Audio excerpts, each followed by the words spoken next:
An occupational therapist applies specific medical, developmental, and psychological knowledge to enable people to engage in activities of daily living that have personal meaning and value.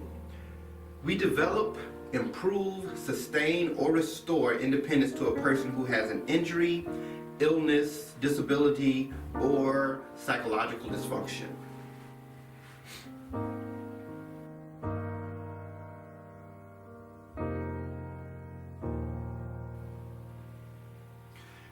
African American males are around 1% of the occupational therapy profession.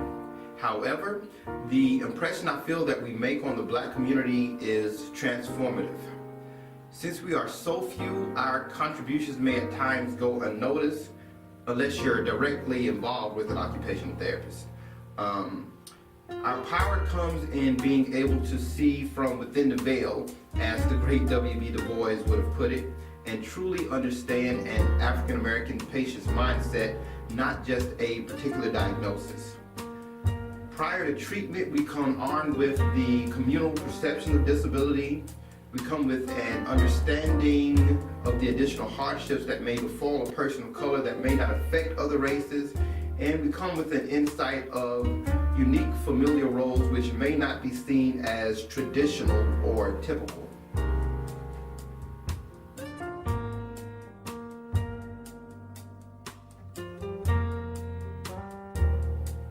The African American experience has been no crystal stair, and the results of such a history imparts a unique mindset that many are unable to identify with.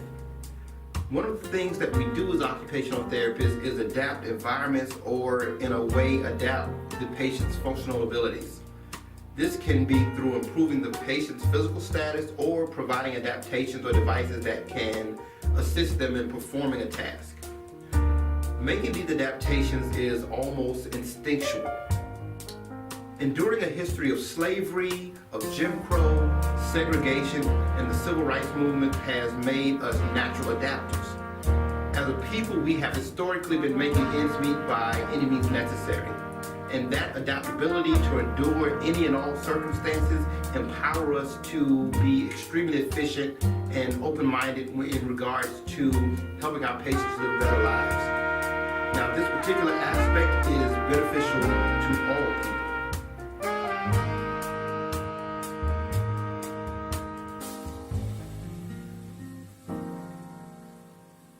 In 2017, we celebrate the centennial of the occupational therapy profession.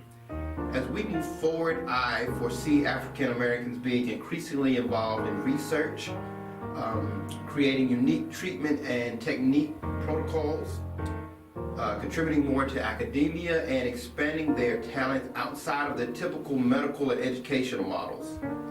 We are the masters of ADLs, or activities of daily living, so we can literally do anything.